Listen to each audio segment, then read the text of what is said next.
G'day everyone, this is Electronics and welcome back to another video. For those of you who don't know, on this channel I talk about all things to do with electronics and emotions, where I share my knowledge in electronic music production and I also share my personal insights on how you can grow emotionally so that you can find healthy ways to engage your passion of music in your life every single day.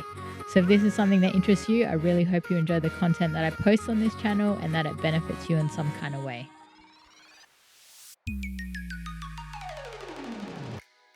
All right, well, let's get stuck into today's video. As I mentioned, things are looking a little bit different here in the studio, so I thought I would give an updated tour of my home studio to share with you some of the changes that I've implemented in the studio to help with the organization, the aesthetics, and the general functionality of working within this really odd space that I have here in my 2-bedroom apartment in Sydney. So in the last studio tour, you would have seen that my desk was actually here where I'm sitting right now, and this shelf was on the opposite end of the room.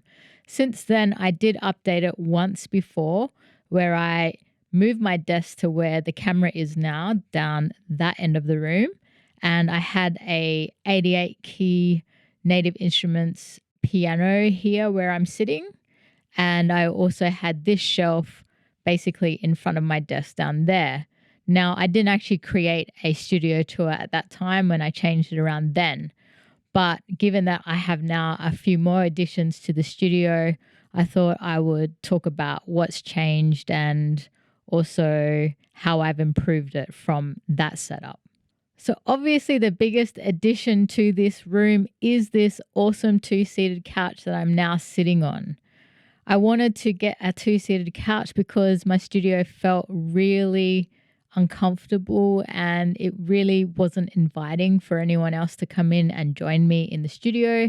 It was just a workspace where really only I could come in and sit down and do some work at the desk. But now with this additional 2-seated couch, I have more options for filming videos. So obviously filming this video, I get to sit on this couch. I've also added in this Rode boom arm and attached this Sontronics microphone to it so I can sit back here and be comfortable and create videos without holding a microphone in my hand. So yeah, this space would be awesome to utilize for podcasts and different themed videos and topics that I want to share in the near future.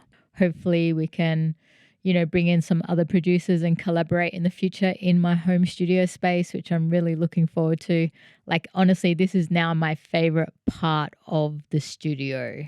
To also change up the aesthetics of this background from the last design, I've also added this 4-tier shelf here along with my beautiful peace lily plant and a special light to give it sunlight because there's no windows in here. So it won't get the sunlight that it needs to survive. And I've got all my favorite things here on this 4-tier shelf, from my world globe up there, Pac-Man lights, MIDI controller, my rainbow light, my launch pads, and also my coloring in pens and pencils and textures down there on the bottom shelf.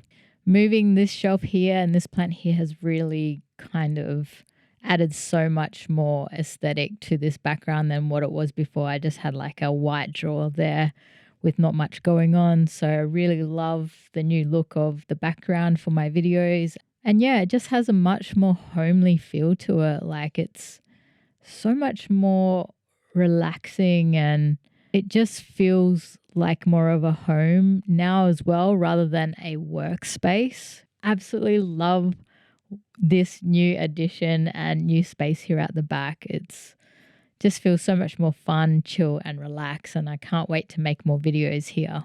Since my previous studio tour, I have updated my desk. Previously I had a brown lacquered sit-stand desk. Now I have a bamboo top sit-stand desk, which is much nicer. The previous desk was easily scratching and the lacquer was coming off. So now I just have like a bamboo top sit-stand desk and I absolutely love it. It's the same size, same brand as well. And it's awesome because I can either sit at the desk when I want to or stand and, make beats if I, feeling like I want to have a break from sitting down. My general desk setup is a lot different to what I had at down here. There's a lot more going on. For example, I have 2 auto poles and another pole attached to the 2 auto poles, so I can have an overhead camera. I've also got a light attached to it now, so I can have more light on me when I'm sitting down the back here. And that is a LED light with a softbox on it. I've also got some other lights attached to the poles as well, which comes in handy for when I'm actually sitting at the desk and I need more light directly on me at the desk. I've also got a monitor arm for my external monitor, so that also keeps the monitor off the desk and gives me more space.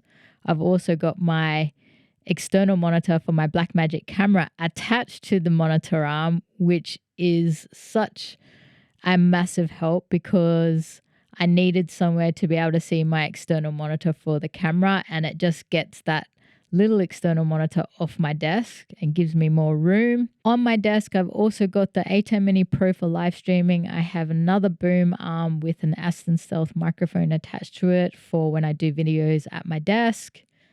I also have my Eve SC207 monitors, which have just been amazing since I bought them. So clear, so helpful for when I'm doing mixing on my beats and also songs for release. And on my overhead camera, I'm using a Lumix Panasonic G85, and that helps me with those overhead shots for when I'm doing tutorials.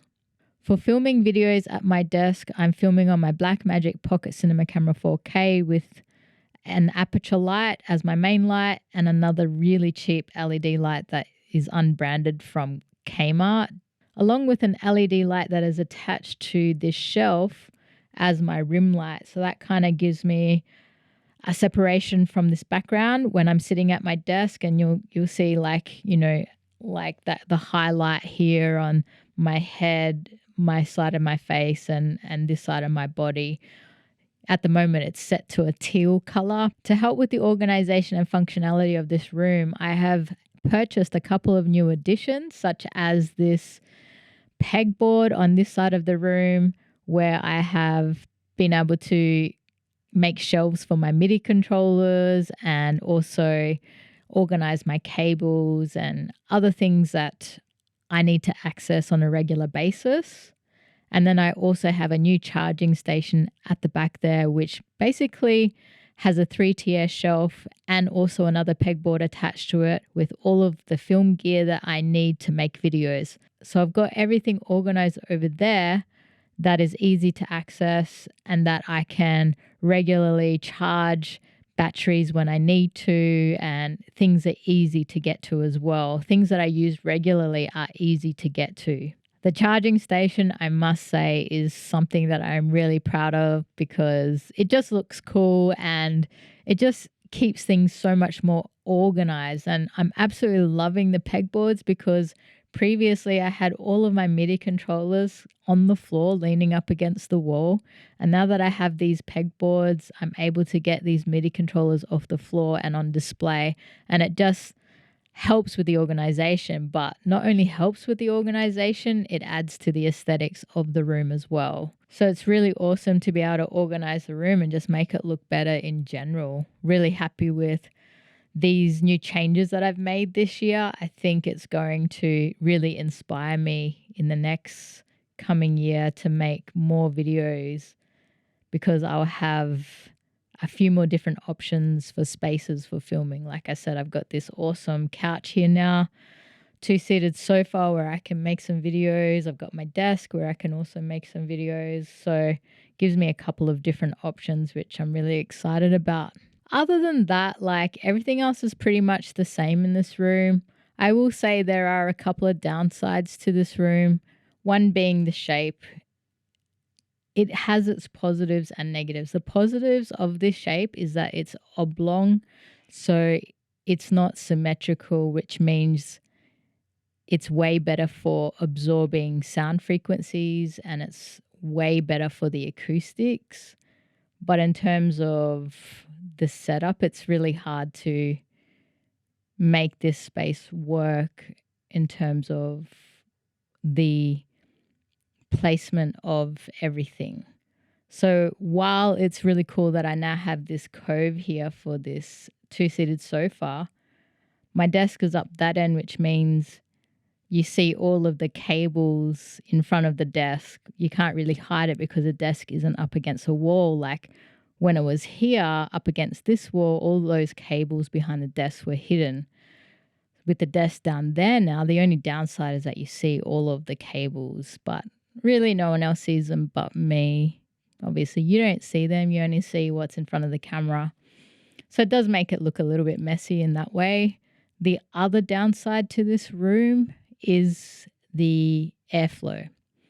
Because I have pretty much covered up this window with insulation and sound absorption material along with this big panel, there is no airflow because there's no window in here. So when I'm making videos, I can't even really have the fan on because it'll affect the sound. So when I make videos, it can get really hot in here. And by the time I finish making a video, I'm pretty hot and sweaty and just needing air. So that would be one of the biggest downsides to this room is having no air. But on the positive, the acoustics are now so much better. I have been able to prevent a lot of the outside noise from coming in here when I'm making videos. So that's good. But it's definitely made things a lot more hot, especially in summer. In winter, it's not that bad at all because it's freezing in winter. Well, it's freezing according to Australian temperatures. And usually I have a heater on in the winter. So that's for me, how cold it can get for me in this room. So winter's not an issue, except I can get pretty cold. So if I'm making a video, I can't really have the heater on either. So summer, it's too hot. Winter, it gets too cold. Can't win with that. But overall, I really don't have much to complain about. I'm pretty lucky that I can have at least a home studio set up. Not many people are able to set up a home studio. I'm really lucky that I have a 2-bedroom apartment and that I can actually use one of the rooms as a home studio. I'm pretty lucky that I've been able to get the funds to buy all of the gear that I have so far, despite not having much funds in the bank right now, but definitely lucky that I've had jobs over the past few years where I've been able to invest back into my passions, and I've been able to invest back into buying gear to be able to create more, engage my passions more, and make videos and put my music out there. So I've definitely been blessed. And while this isn't the most optimal studio space, it definitely will do the job for now until I can upgrade to a better studio space in the future. So I really hope this little studio tour has given you some inspiration for your own home studio. If there's anything that you've seen in this video that you would like a link to, please let me know in a comment below and I'll be happy to provide that. But other than that, that's pretty much it for today. Thank you so much for watching. If you enjoyed this video, don't forget to smash that like button because it helps the algorithms, helps my channel to grow, and for this video to be pushed out and recommended to other people who are perhaps wanting to learn how to set up their own home studio, wanting to know what kind of gear they might need. So smashing that like button really helps me out and also helps out other people as well. Also, don't forget to hit the bell and subscribe for more electronic music production, performances, tutorials, and personal development insights coming your way. Again, my name is Electronics, and I shall talk to you soon.